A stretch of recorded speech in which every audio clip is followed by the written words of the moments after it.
To be 100% honest, I think I need to man up myself and state the cold hard truth. It kills me to say this. Spencer Rattler, he ain't that good.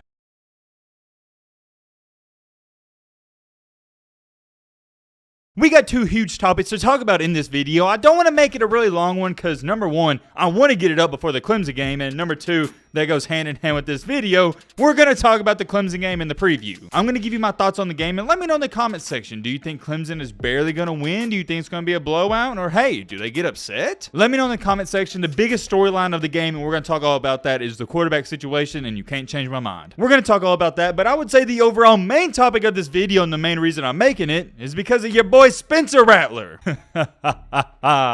Good old Spencer Rattler. Where do you even start with this? First things first, I haven't heard anybody talk about this guy in over a year, and at this point it seems like he was a mythological creature. Nobody has talked about this young man. Ever since he has left Oklahoma and Caleb Williams pretty much stole his job and stole his career, it's almost like he's forgotten. Don't worry, I'm not going to give you the backstory, and I refuse to, because we've already talked about Spencer Rattler last year and what went down. If you live under a rock and you have no idea what happened last year, to make a long story short, Spencer Rattler got his job stolen and he had a transfer to South Carolina. I remember when it was announced he was going to South Carolina, and even up until before the first game, even about a week or two ago, I saw Tim Tebow saying that Spencer Rattler is one of the most talented passers in the SEC and has the most talented arm. I can't even name off all the people, all the ESPN announcers, just people in general that believed in Rattler still with what happened in Oklahoma. I'm not saying they shouldn't believe in him and they shouldn't have hyped him up, but what I am saying is it looks like that was a little too much. His first game for South Carolina, it didn't go so well, and I was shocked. The reason I was shocked is because no, I don't think Spencer Rattler is a top 3 quarterback in the country,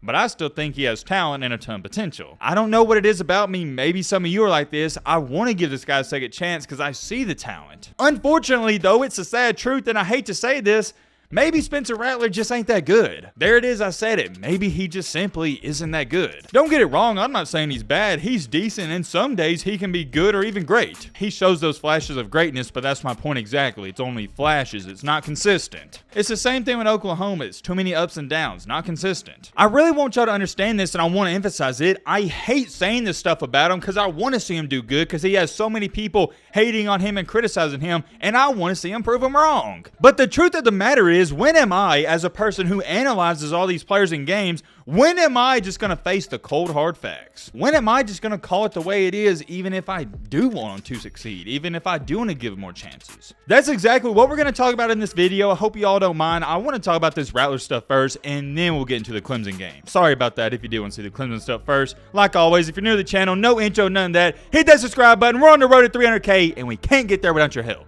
Obviously, though, you're not forced to subscribe, but it really mean a lot to me because it does mean a lot whenever we do get new subscribers. It lets me know new people, you're enjoying the content, and there's a bunch of you watching right now, you're not subscribed. Come on, man, it's free. It doesn't hurt you, and you can always unsub later. All right, that's enough jibber jabber. Let me read you off his stat line against Georgia freaking State. Why did I say Georgia freaking State like that? Because it's Georgia State. You should dominate a team like this. You play for South Carolina, you're in the SEC. Hold your horses, ladies and gentlemen. I know it's some of you are sitting there saying, well, Matt, South Carolina, they're at the bottom of the SEC. They're not that good. I would have to say you're wrong on that because I don't want to say I necessarily think Shane Beamer's going to be the next Nick Saban, but he's doing a good job over there. I like what he's doing at South Carolina. He's rebuilding the program. They've got new transfers in, and he's working on the recruiting classes. It's going to take some time, and a lot of people were hyping up South Carolina in the offseason. I mean this respectfully. No disrespect to Georgia State, but they're not good enough to be competing with SEC teams. Well, I guess I'm wrong on that because isn't Georgia State the team that nearly beat and should have beat Auburn last year? Maybe they are good enough. Here's a better way to put this. They shouldn't be competing with SEC teams. It's not just SEC teams. Georgia State shouldn't be competing with ACC teams, Big Ten teams, Pac-12 teams, or Big 12 teams. Nobody like that should be playing in close games with Georgia State. I know a lot of people didn't watch this game, but I happened to watch a lot of the South Carolina game, and I was unimpressed, and I don't even know if that's a good way to say it. It wasn't as embarrassing as that LSU game. We already talked about that enough, but I'm sitting there watching Spencer Rattler. I'm watching the South Carolina offense, and I'm going, is that all you got? I mean, seriously now, the offense looked terrible. Look at this stat line from Rattler. 23 for 37. I guess that's okay. 200 yards for the air, 1 touchdown to 2 interceptions, and a QBR of 28.6. May I remind you, QBR is based on a scale 1 to 150 being average. So yeah, Spencer Rattler wasn't even close to being average. Now, it is key to note, I watched this game. If you just look at the box score, you wouldn't know this.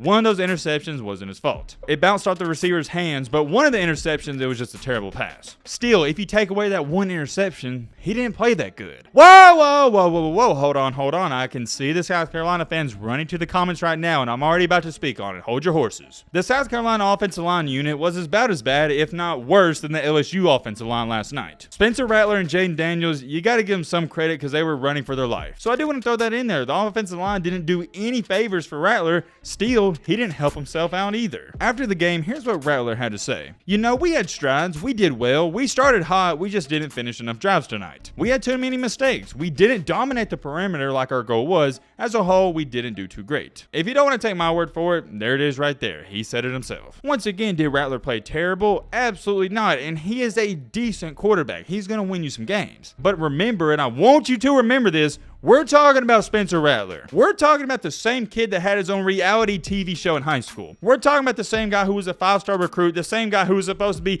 the potential #1 NFL draft pick only a year ago. Fast forward in time to our current moment, he's now playing like an average quarterback. He was average last year for Oklahoma, made too many mistakes, and in one game so far for South Carolina, it's pretty much the same. I want y'all to keep this in mind. Am I overreacting? Yes, it's one game, but that's what I do. I'm a professional overreactor. That's what everybody does. It's week 1. We only have one game to go off of. So anything I say, yeah, it is an overreaction. But I don't know. I'm sitting there watching the game live, and I'm going, okay, Rattler, he's a little wishy-washy, but he'll bounce back next week. And then it hit me. I was like, well, last year, he was wishy-washy too. To be 100% honest, I think I need to man up myself and state the cold hard truth. It kills me to say this. Spencer Rattler, he ain't that good. The truth is coming out. Slowly but surely, it's coming out. If you don't want to take my word for it, you'll definitely see it in the next 2 weeks because Spencer Rattler plays Arkansas, a good defense, and Georgia right after.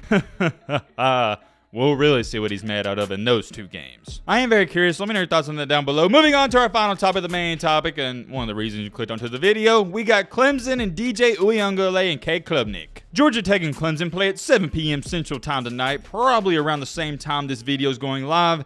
And let's just be real here. Clemson's supposed to dominate this game. I believe, yeah, they are a 24-point favorite. Nobody in their right mind thinks this is going to be a close ball game. And one of the only reasons I'm looking forward to it is because I want to see how DJ Uyunglele is going to play. I think that's the biggest storyline because last year he wasn't good. And you got a 5-star quarterback recruit on the bench right now that I personally think can take Clemson to a whole nother level. And that's Cade Klubnik. DJ Uyunglele and Cade McNamara are in the same exact position. DJ for Clemson and McNamara for Michigan. They're going to win you the games you should win, but they're not going to take you to that whole nother level like a championship. The quarterback that will take you to that level and has the talent to beat the Alabamas, Ohio States, and Georgias of the world is their backup quarterbacks, J.J. McCarthy and Cade Klubnik. Those 2 guys, from what I've seen, they have a lot of talent and they're special. Right now, they're going to be shaky and have some bumps in the road, but you might as well start them now and get them ready for if you do make the playoff. That's my opinion. Will we see Cade Klubnik tonight? I hope so. The best thing that could ever happen to Clemson is DJ Uyunglele throws 3 interceptions in the first quarter and they put in Cade Klubnik. He goes off and they never look back. For the game itself, there's not too much to preview and go over. We know what Clemson's going to bring. They're always going to have a good/great defense. They're going to have weapons and a decent running back. The only thing that held Clemson back last year was the offensive play calling and the quarterback. That's it. Will they fix it? I don't know. And for Georgia Tech, well, you better pray because you're just simply not a good football team. There's a reason your star running back, Jahmyr Gibbs, he transferred and went to Alabama because he knew at Georgia Tech he wasn't going to win games. I'm excited for this one tonight. I hope you guys are excited as well. But with all that being said, road to 1 million!